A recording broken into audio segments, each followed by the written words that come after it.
अशोक यादव जी ने काम नहीं किया, फिर भी आप आ गए हैं तो वोट उनको मिलेगा। क्या मकसद है कि आप क्या कर सकते हैं इस गांव के लिए? देखिए, ये जो चांदपुरा गांव है, पहले तो बेनीपट्टी ही ज्ञान की धरती रही है। बेनीपट्टी मिथिला का हृदय स्थली है और साक्षात सिद्धपीठ भगवती का स्थान भी है। निश्चित तौर पे सबसे पहले मेरे लिए यह बहुत ही सौभाग्य और गर्व का विषय है कि चांदपुरा के लोगों ने, मैंने इन लोगों से आग्रह किया था, कई बार मेरे संज्ञान में आया कि चांदपुरा के लोग जो हैं वो कांग्रेसी माइंडेड है। मेरे दिमाग में एक विषय आया कि जब सारा दुनिया मोदी के साथ चल रहा है, मोदी जी के साथ चल रहा है, हम लोग तीसरी आर्थिक शक्ति, विश्व की तीसरी आर्थिक शक्ति होने जा रहे हैं, तो क्यों चांदपुरा जैसा भव्य गांव इस यज्ञ के आहुति से पीछे रहे। मैंने यहाँ अपने कई मित्र बंधुओं से संपर्क किया तो मुझे मिला कि चांदपुरा के लोग भी देश के विकास में और नरेंद्र मोदी जी के साथ में चलना तो चाहते हैं, लेकिन खुद को उपेक्षित महसूस कर रहे हैं किसी न किसी कारण से। कांग्रेस का जो, देखिए, मनुष्य एक राजनीतिक प्राणी तो है, किसी न किसी लोकतंत्र में व्यक्ति किसी न किसी खेमे में, किसी न किसी दल में, किसी न किसी समुदाय में रहेगा ही रहेगा। कांग्रेस में थे, किसी ने शायद ईमानदारी से यह प्रयास नहीं किया कि चांदपुरा के लोगों की बात को ध्यानपूर्वक सुने, वो क्या कहना चाहते हैं उनको सुने और उनको भी भाजपा के साथ जोड़े। जबकि यहाँ के युवाओं ने बड़ी मजबूती से मुझे कहा कि भैया हम लोग तो भाजपा को वोट देना चाहते हैं, कोई आता नहीं है हमारे पास। तो मैं आज आया हूँ, मैंने इन लोगों से वादा किया है कि आप लोगों की जो भी स्थानीय समस्या है उसको दूर किया जाएगा। आप हमारे जो सांसद अशोक यादव जी हैं वर्तमान में, और वो फिर प्रत्याशी भी हैं भाजपा की एनडीए के, उनको आप लोग पुनः वोट दीजिए। और आप लोग अशोक यादव को नहीं देना चाहते तो गजेंद्र झा को दीजिए। आपकी लड़ाई गजेंद्र झा लड़ेगा। जो भी इनकी समस्या है, रोड की समस्या है या कोई और समस्या है, देखिए रोड तो यहाँ तुरंत बनना चाहिए क्योंकि कृषि विश्वविद्यालय है यहाँ पे।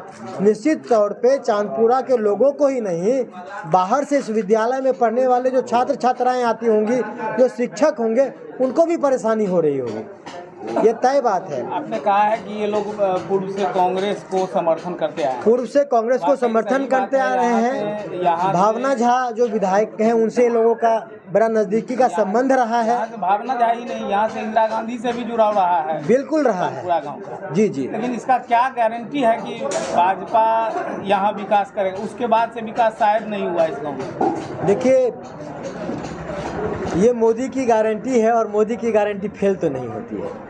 तो निश्चित तौर पर मैं सिर्फ चांदपुरा ही नहीं, मैं आप पत्रकार बंधुओं को भी ये बड़ी मजबूती से, जैसा कि आप जानते हैं गजेंद्र झा जो कहता है वो करता है।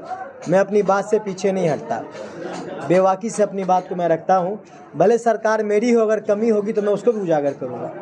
तो मैं सिर्फ चांदपुरा ही नहीं, बेनीपट्टी विधानसभा में जब मैं आया हूँ तो एक बात मेरी आप तय मान लीजिए कि यहाँ की जो भी जन समस्या होगी, अगर अपने सरकार के विपक्ष में जाके भी अगर मुझे आंदोलन करना होगा, सड़क पे उतरना होगा, तो बेनीपट्टी की जनता के लिए मैं सड़क पे भी उतर जाऊंगा। इसमें मुझे आने वाले विधानसभा चुनाव में अगर आपको यहाँ से कैंडिडेट बनाया जाए, गोपाल, आप समझिए तो मैथिल ब्राह्मण बेसिकली हम ही लोग यहाँ से मिथिला से ही आते हैं, मधुबनी और दरभंगा से।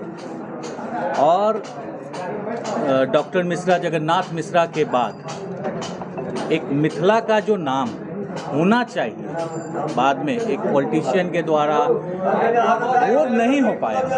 वो चीज़ काफ़ी उसके लिए हम लोग लैक किए कि मिथिला से कोई एक नेता होना चाहिए। नेता के साथ साथ एक नेता में गट्स भी होने की बात होनी चाहिए। आज अगर हमारे बीच कोई भी कुछ भी कह के चला जाए और सबसे ज़्यादा अगर कहीं भी प्रताड़ित होता है तो वो ऊपर से नीचे तक आके मिथिला। तो एक तो गट्स की ज़रूरत थी कि हमारी बातों को कोई भी पुरजोर तरीके से कहीं भी आगे रख सके।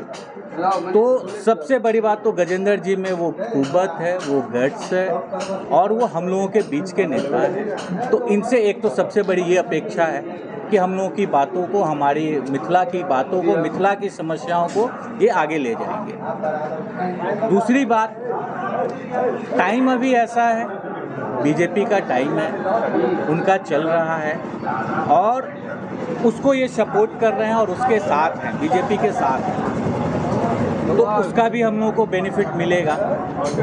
तीसरा, हमारा जो खासकर बेनीपट्टी एरिया है, बेनीपट्टी एरिया की अगर बात करें तो अभी भी काफ़ी पिछड़े हुए हैं। अगर कंपेयर करें अदर ब्लॉक्स, अदर मिथिला के ही, मधुबनी के ही, उस मामले में हम लोग बहुत ज़्यादा पिछड़े हुए हैं। इनफैक्ट अभी आप आ रहे हैं तो रोड देखे ही होइएगा मेरे टोला का।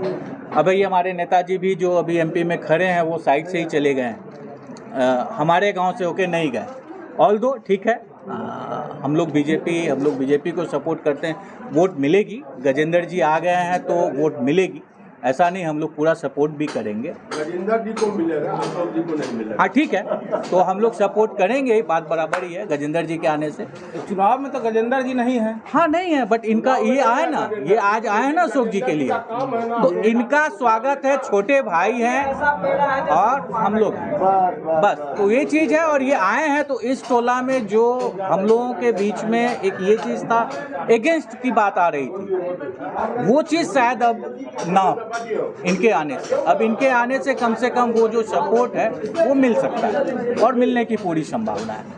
तो बेसिकली मेन यही था कि हम लोगों को, मैथिल ब्राह्मण को एक नेता की आवश्यकता थी और वो आशा हम लोगों को गजेंद्र जी में, ये हमारी बातों को आगे लेके जाएंगे।